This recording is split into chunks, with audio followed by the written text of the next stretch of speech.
Kia ora team, and welcome back to Big Boys Boxing. So today we're gonna do a bit of a stock take, a list of what we can take from the Andy Ruiz versus Anthony Joshua 2 fight, and at the end of the video I'm gonna address some opinions that are going around. So let's get into it. So we'll start with Anthony Joshua, the two-time 3-belt heavyweight champion of the world. So a quick rundown of what we already knew about Anthony Joshua. He can punch. If he gets you hurt, he gets in there and finishes the job quickly. He has a jab, but didn't use it properly a lot of the time. He was quite stiff and looked very manufactured. Doesn't move his head a lot. Uses his range fairly well. And his recovery time when getting hurt wasn't great. I quite often called Anthony Joshua a jack of all trades and master of none. Meaning, he does most things fairly well, but he's not really a master of anything in particular. So moving on to what we can take from this fight. Anthony Joshua can move his feet pretty well. He can use a jab correctly when he wants to. And he did pretty damn well in this fight. He can fight his fighter instincts and stop himself rushing in when he thinks he's hurt somebody. He can shorten his combinations when he realizes that the guy he's fighting is faster than him. He knows how to minimize risk. His stamina when he's in good shape is fine. He could have gone 20 rounds in this fight, no problem.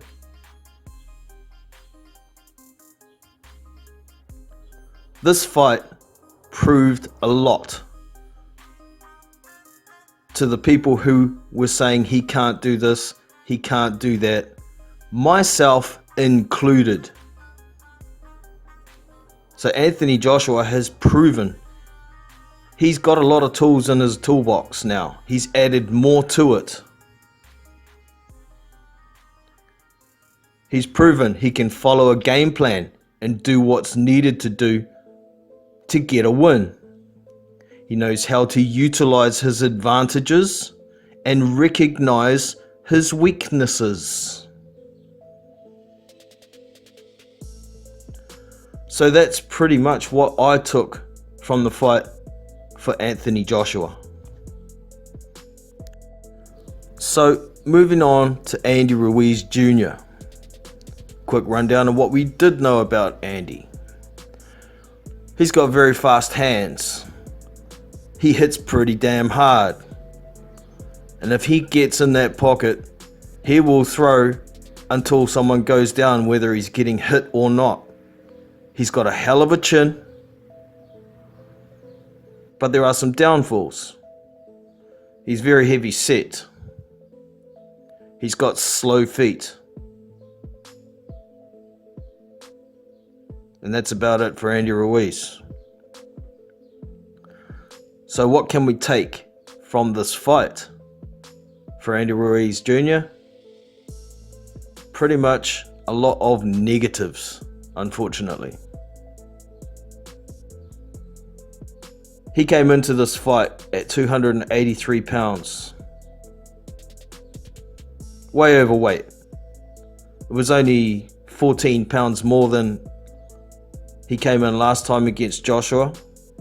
But even the first time when he came in, that was still heavy.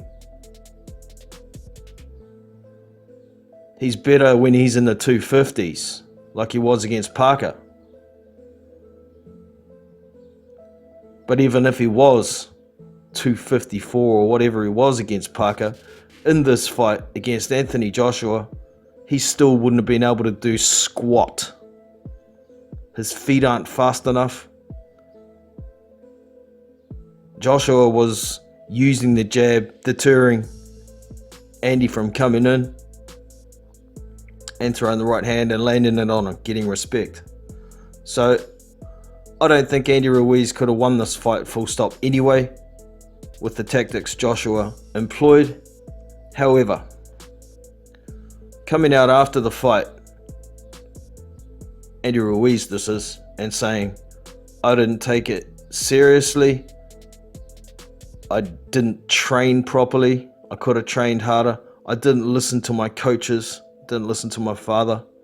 He's just dug a big hole and put his fat ass in it. He spoke prior to the fight about people doubting him because he's fat and using that as motivation to prove that it wasn't a fluke. Well, he took all of that away himself. He didn't train properly, he ate too much, didn't take it seriously, very unprofessional. And he really let down a whole lot of fans that just started following him because he became the first Mexican heavyweight champion. The future looks bleak for Andy Ruiz Jr. There's a lot of talk going around that maybe he'll fight Adam Kovnarski next, which is a good fight. But I tell you what, if he comes into that ring at 280 plus, a lot of fans he's gained are going to abandon him if they haven't already. It's like fool me once, fool me twice, fool me 3 times. You know, the first time against Joshua, he gained a lot of followers, but he was overweight. The second time, he was way overweight, and people were starting to go, some are abandoning him already.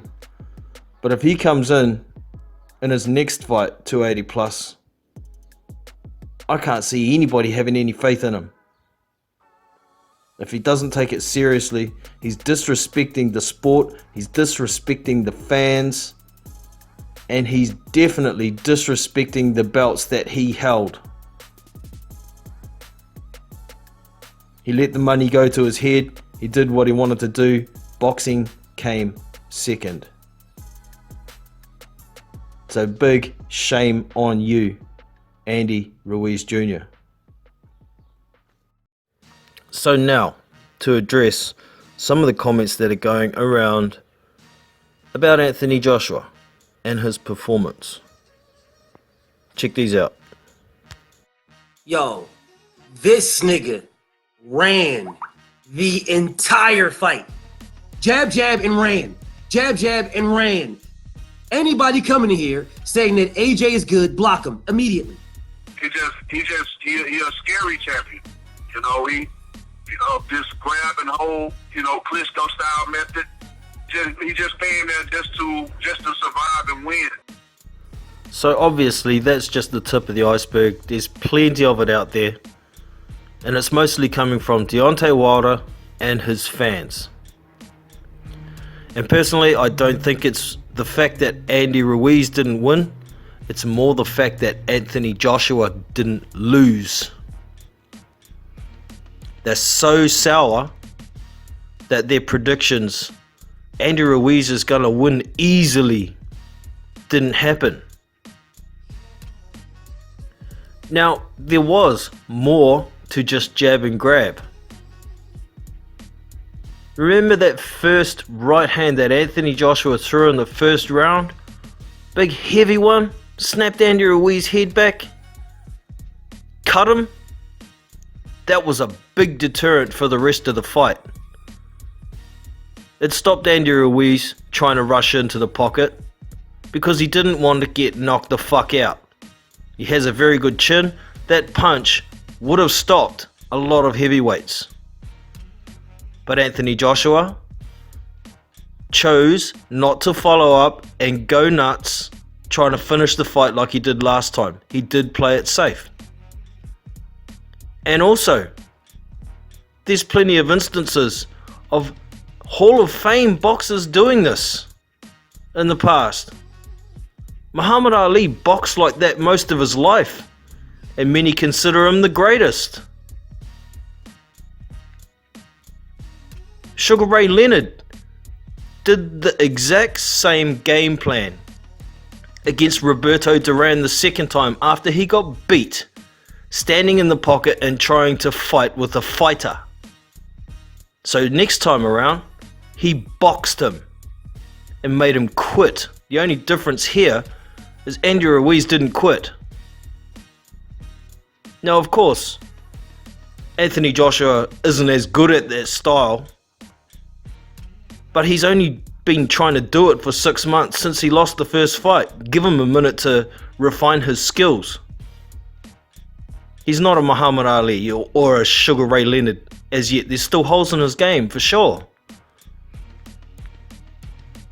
And you got to take into account, when you're fighting a guy that's 6 inches shorter than you and much slower, it's much easier to master this style. But these guys trying to bring down the performance of Anthony Joshua aren't real men. They're just sour haters. But remember, after the first fight, when Andy Ruiz beat the dog shit out of Anthony Joshua, all these same guys were saying Anthony Joshua is just a hype job. He's a fake. It's proven now. He's got no chin. He can't box. He can't do this. He can't do that. But let me put this to you. If Anthony Joshua stood there and traded with Andy Ruiz and got beaten again, you fuckers would be saying he didn't learn a fucking thing the first time round. All he had to do was box, and he would have beaten Andy Ruiz. And you would have continued with, see, it's proven now that he's a fake. He's a fucking hype job.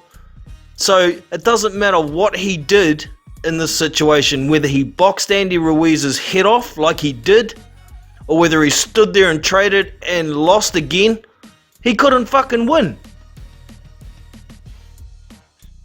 Be man enough to give the guy credit for turning up, changing his tactics, getting the job done, getting his belts back, and moving on. Otherwise, shut your fucking head, because it's just disrespectful hate. I'm man enough to admit when I was wrong. I didn't think Anthony Joshua could make the adjustments, not in that short amount of time, but he did.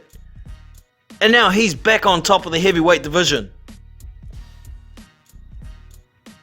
Chew on that.